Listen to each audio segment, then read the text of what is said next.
Bonjour, bienvenue dans cette nouvelle vidéo. Malgré le titre, ça va être une des vidéos les plus ennuyantes, malgré que ce soit un appareil qui soit très demandé. En tout cas sur internet, hein, pas sur ma chaîne, moi on me demande jamais rien, donc c'est moi qui vous impose mon contenu. Là, voilà, donc l'appareil que je vais remplacer, c'est mon oscilloscope. Est-ce que j'avais besoin de le remplacer? Non. C'est en ça que je vous dis que ça va être la vidéo la plus ennuyante qu'il y aura sur cette série. Parce que j'avais pas besoin de le remplacer. J'avais juste un problème avec cet oscilloscope. Et basiquement, c'est la seule justification que j'ai pour le remplacer. C'est un 70 MHz. 1 milliard d'échantillonnages par seconde. Au niveau de l'affichage, j'ai jamais eu à m'en plaindre. Il y a juste eu un point sur lequel j'étais, dirons-nous, un peu déçu. Vous voyez, ça l'empêche même pas de l'utiliser. C'est ça qui est génial. Quel était ce problème? C'est que sur quelques-unes des dimensions de temps, l'affichage est lent. Voilà. Tout le reste, ça va, j'ai pas besoin de le changer en fait. Par quoi je l'ai remplacé? Par un appareil Siglent. Ah, je vous avais dit, de toute façon, là, c'est un changement full Siglent. Donc, voilà, je vais vous les mettre en vertical comme ça. Et donc, est-ce que j'avais besoin des 4 ports, des 4 entrées ici? Non. Est-ce que j'avais besoin du 100 MHz? Non. Est-ce qu'il est plus rapide en vitesse de... Non, j'en avais pas besoin. Est-ce que j'ai besoin des nouvelles fonctionnalités qu'on voit un peu partout sur les boutons et tout? Non. Est-ce que j'avais besoin d'un plus gros écran? Non plus. Et je sais même pas si sur les domaines de temps qui sont lents sur celui-là, ici ça sera mieux. Je sais même pas. Donc basiquement j'ai acheté ça pour rien. Grosso merdo, c'est ça la vidéo. Pourquoi je l'ai changé? Bah pour changer. Donc bah, je vais quand même faire le test. Hein. Pourquoi je l'ai fait? Parce que... Bon allez, on va aller voir la démonstration. Donc on fera quand même la mise à jour du firmware parce que j'ai vu sur l'historique qu'il y avait beaucoup de mises à jour et que il y avait quelques bugs qui étaient résolus. Mais pourquoi je le change? Bah parce que c'est ça qu'il faut retenir dans la vidéo. Vous pouvez vous arrêter, passer à la suivante. Bon alors, les conditions de test. J'ai pris une petite Arduino Micro. Je lui ai mis ici, c'est un fil pour relier à la masse, et puis je vais directement prendre sur la LED pour prendre le signal à la LED en fait, tout simplement. Donc là on est en roll.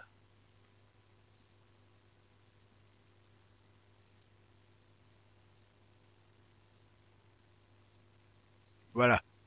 Donc là on voit la vitesse de mise à jour qui est dégueulasse. Hein. Si je descends, on voit que là c'est beaucoup plus rapide. Ok, donc ça, là c'est le canal 1 qui est activé. Donc là on est à 250 microsecondes par division. Hop. Donc, j'enlève ça. Je mets la masse ici. Hop. Et on vient sonder. Donc vous voyez que ça se passe relativement bien. Alors, si maintenant...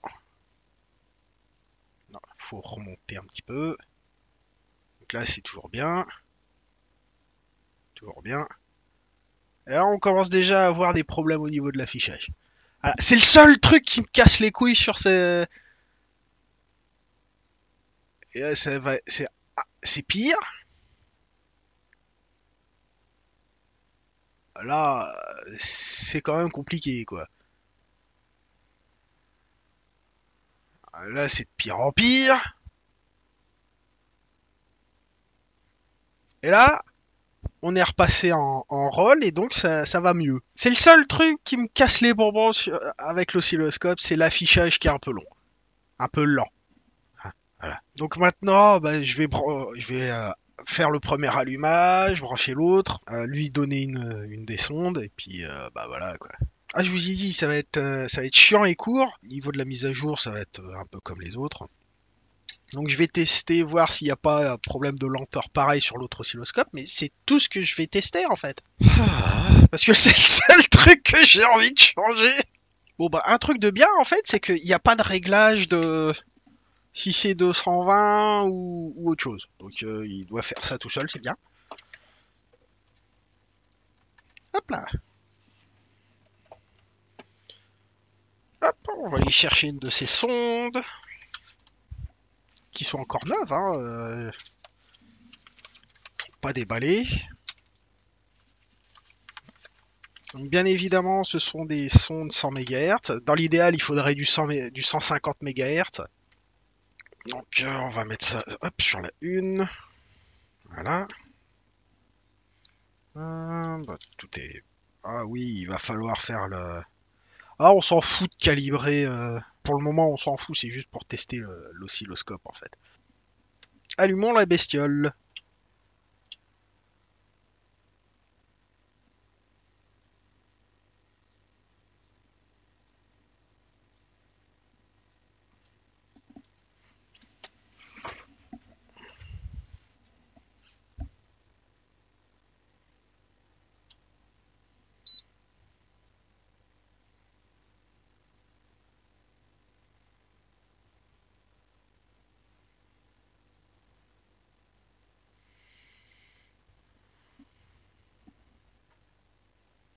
Donc vertical. Ok. Ah, c'est dommage qu'il n'y ait pas de configuration pour chaque canal. C'est un peu dommage. Il n'y a qu'un seul. Bon, enfin bon. Alors, 2 volts par division. 5 volts. Non, on va prendre du 1 volt par division, c'est très bien. On va. Hop!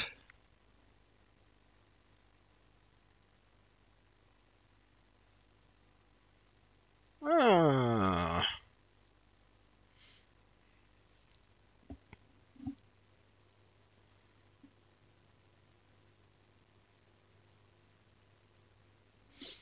Ensuite, au niveau de l'horizontale, on est à combien par division? Où est-ce que ça change? 2 microsecondes. Alors la sonde n'a pas sa compensation qui est réglée, on s'en fout un peu en fait. Alors déjà ce que j'ai remarqué c'est que le décalage vertical est plus lent sur cet affichage que sur le précédent. Hein. Bon c'est pas très grave parce que le vertical en fait on le règle au début puis après on le change plus. Mais quand même. Alors hop, on vient sonder ici.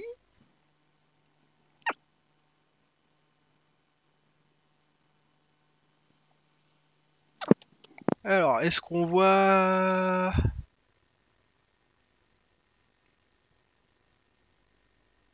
Ah d'accord, ça c'est pas ce que je cherche. Ah bah c'est ici.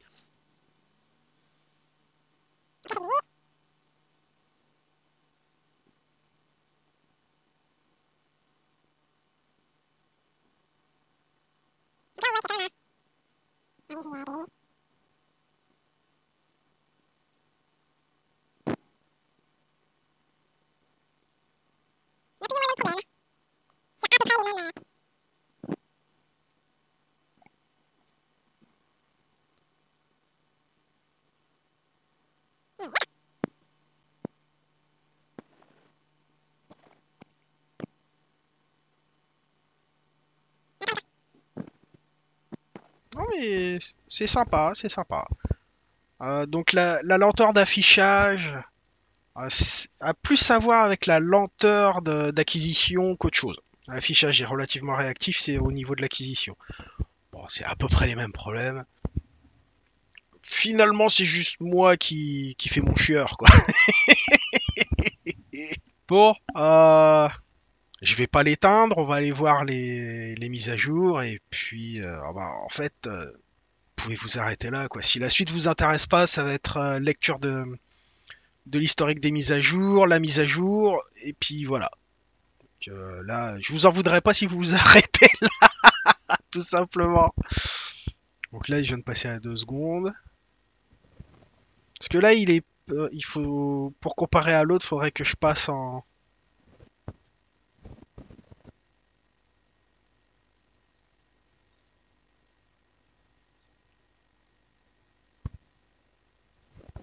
Voyons voir. Est-ce qu'il va arriver à afficher quelque chose à un moment donné? Ou bien... Voilà.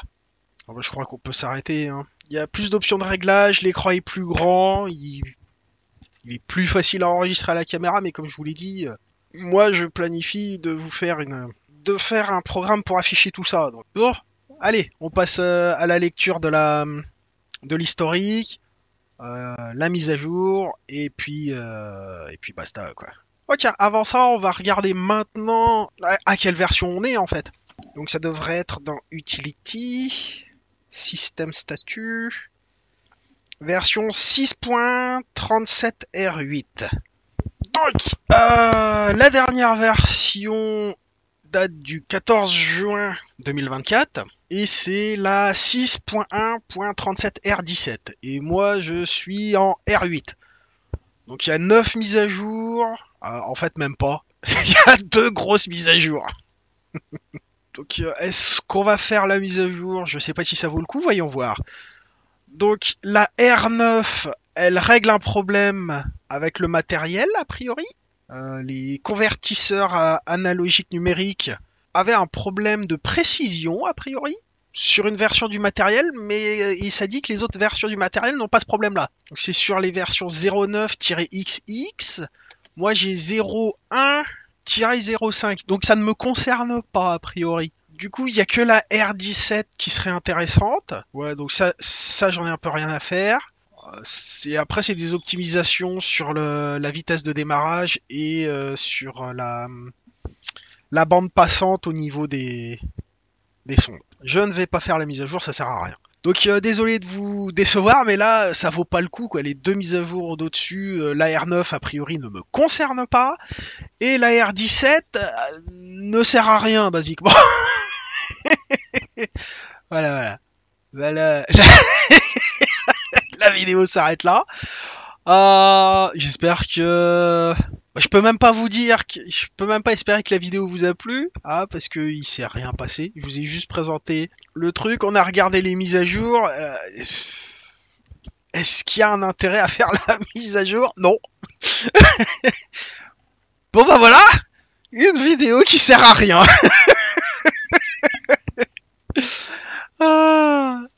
Donc là on voit que je l'ai démarré 2 fois. La première fois c'est au moment de la réception, juste pour voir si le truc il fonctionnait en fait. Je l'ai pas testé, rien. Donc là c'est vraiment que la deuxième fois qui démarre le machin. Donc là j'ai appuyé sur le bouton single pour sortir du truc. Ah, la vidéo qui sert à rien. Ah bah je suis désolé. J'espère quand même que la vidéo vous a plu. Je ferai quand même une vidéo récapitulative de comment on fait pour changer son matériel, parce que typiquement ça c'est la vidéo qui démontre que la mise à jour de mon oscilloscope ne sert à rien. J'ai pas besoin des 4 entrées, j'ai pas besoin des 100 MHz, la vitesse d'échantillonnage est la même, il y a que l'écran qui est plus grand, la vitesse d'affichage elle est meilleure, mais en fait c'est la vitesse d'acquisition qui pose problème, ce qui doit être la même chose de l'autre côté. Donc en fait, changer l'oscilloscope dans mon cas n'a servi à rien et n'a résolu aucun problème. J'espère qu'on est d'accord. Plus n'est pas forcément mieux. Une des justifications que je peux avoir des 4 ports, et en fait la seule véritable justification de cet oscilloscope, c'est qu'au lieu de sortir l'analyseur logique et de me casser de me faire chier avec toutes ces entrées à la con, je sors juste l'oscilloscope, je branche ça, et a priori il y a ce qu'il faut là-dedans pour décoder, ou au pire je fais le décodage à la main là, ici, ça ajoute un petit peu de fun, voilà. C'est la seule justification que j'ai de cet upgrade d'oscilloscope. La seule véritable. Et c'est qu'une demi-justification. Économisez des sous, faites pas comme moi. Bah, j'espère que vous vous êtes bien marré comme moi, hein. À une prochaine. Je peux même pas vous dire si vous avez appris quelque chose. Bye bye.